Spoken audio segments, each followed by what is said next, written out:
bluntly, I've started some shit too. You've started some shit too. You're right. Yeah. But like you've also like gotten through it, handled it in a way that I think is better than most people have ever handled like tough situations, especially things that just get blasted on the internet. Yeah. You went through it.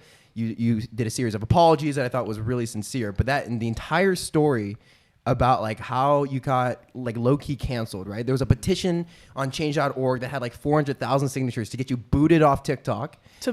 Right? But then you... Wait, 400? To be fair, though, I promoted it. I promoted it. You promoted it, though? On one of my spam accounts, it had like 30,000 signatures, and I was like, oh no, 30,000 versus my, I think like 13 million at the time. I was like, TikTok's totally going to listen to this. Yeah. And then everybody started signing it, and I thought it was funny. Like, I understood the complaints that were coming from it, but the idea that TikTok was going to listen to a petition and actually take me down over it, it was weird. Yeah. It was made by somebody. People. It was made by somebody that's been making videos about me for almost like a year and a half now, though. Really? Like they just don't like you?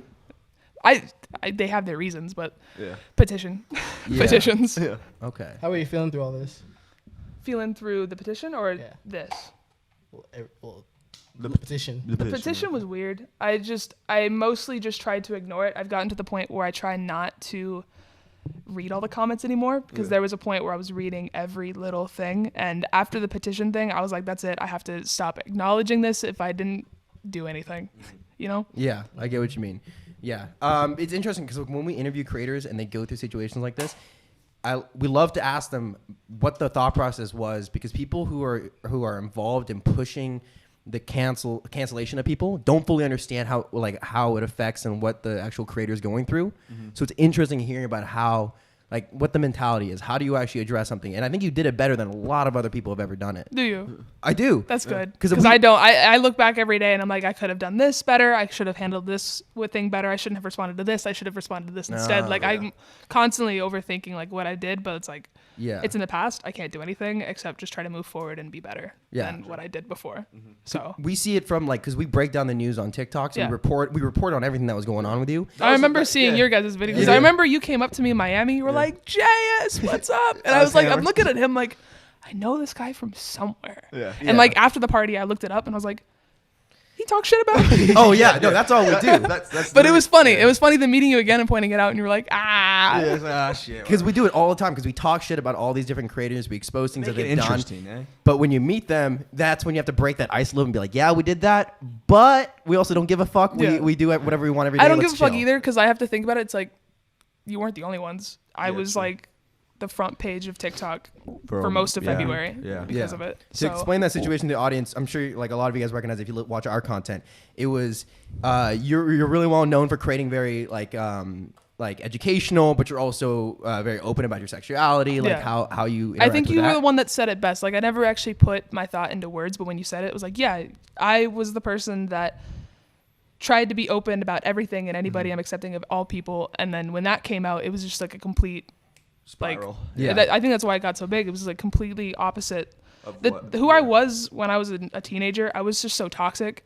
And I grew up and tried to move away from that, but the internet follows you forever, kind of thing.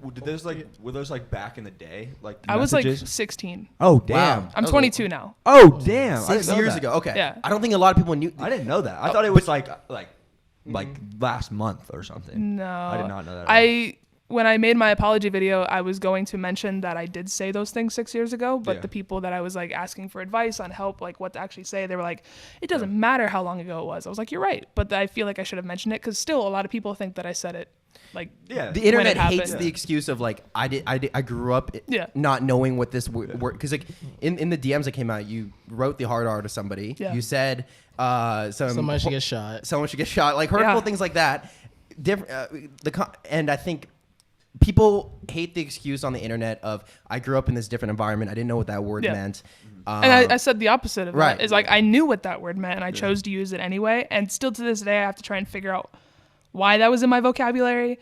And I can't make excuses for it. I have some ideas about why I was using that, why I thought it was okay. But like end of the day, it wasn't okay. It was toxic as shit, and I don't know who that person was. I'm not that person anymore. The words that you use in the apology that like really connected with me was when you were being honest. I said the meanest thing I could possibly think of ever saying. That was another thing I should have, in hindsight, looking back on it, meanest wasn't the word that I was looking for because it just wasn't the word I was looking for. More toxic. It was the most toxic thing I can think of to try and say. But mean just wasn't the right word. That was another thing that people like got me on with the apology video. But okay, that's what was the thing like when you first saw that these screenshots were starting to go around? Like that. Who was it to? Yeah, who was it like? Who sent it? it was a random person that I went to school with. We were having an argument.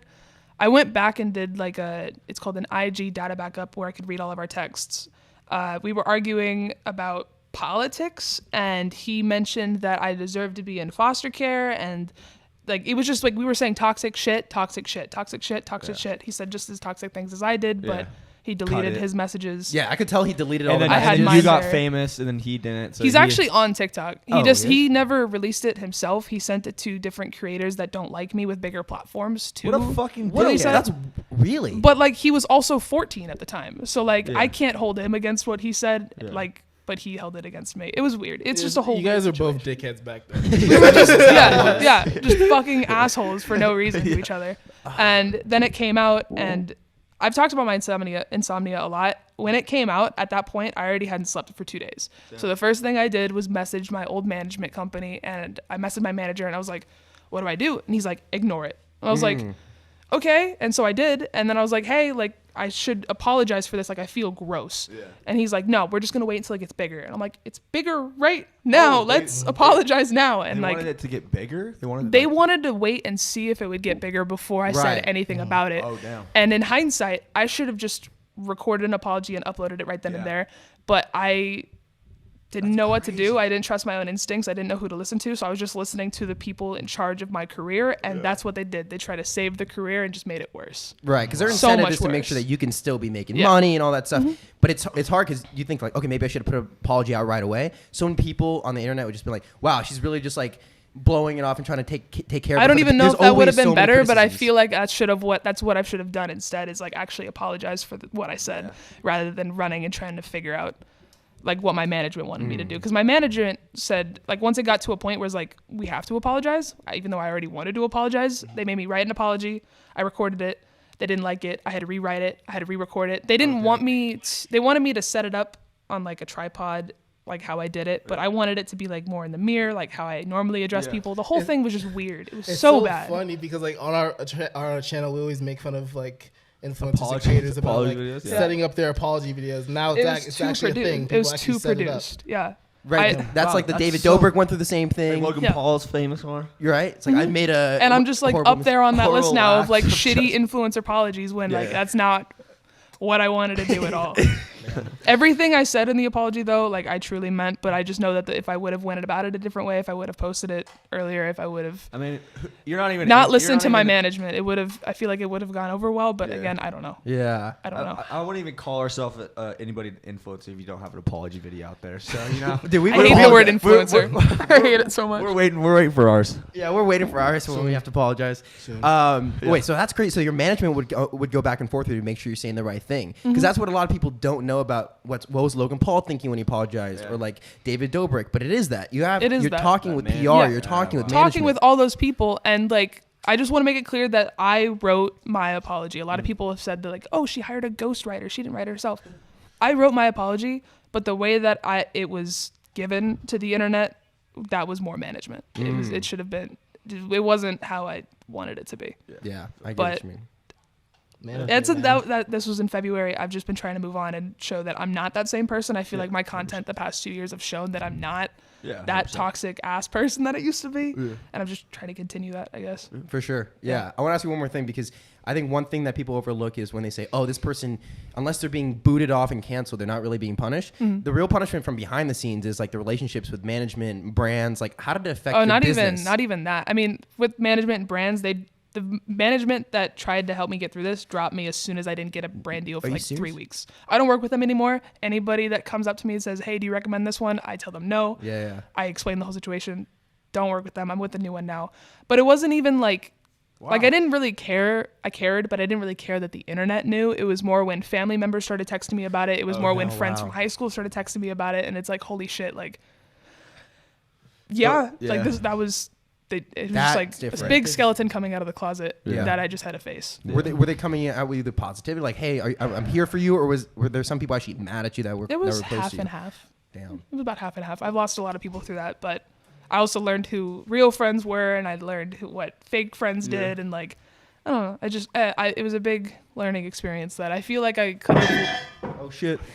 What the fuck? What the fuck, Ryan? I feel like I could have learned it without it being exposed to the internet, but with it being exposed to the internet, it was just faster, I guess. Yeah. I don't know.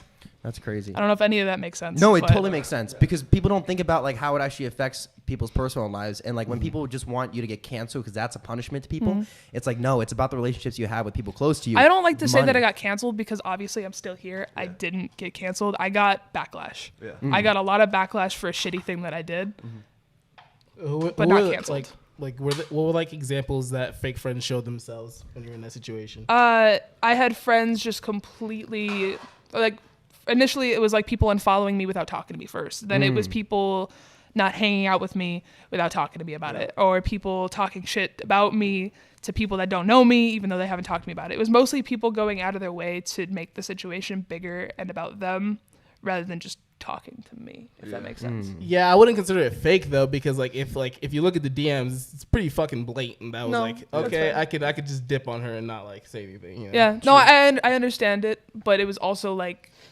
it got to the point where I didn't have anybody, and I was just talking to anybody that would talk to me because I didn't have anybody at that point. And a lot of the people that were reaching out to me were just using me for content. There was somebody that called me when I made my apology video. At that point, I hadn't slept for 5 days. I was on my way to the hospital because I was hallucinating. And this person texted me that I'd kind of followed for a little bit. They're like, hey, I just want to let you know I'm here. Anything you need, like if you just want to talk to somebody, I'm here. And I was like, you know what? I need to talk to somebody. So I called them. They recorded the entire conversation and just posted it to the internet. So Are you that's serious? that's kind of what I mean with like fake, but I also understand how everybody And you have that no knew me sleep? reacted. That's just that. That's fake as fuck. That's them. And you had no sleep, like insomnia. Like I've never been through it, but I have to imagine you are not in a No. mental state to be able to like think properly. You haven't slept. But I still, the time ticks on. I had to do it anyway, but I wasn't in the mental state to do anything that I should have been doing. Like, That's horrible. Wow. but I've gotten my insomnia under the control now. I have Good. meds for it, and a dog actually helped me for some reason getting on a better schedule.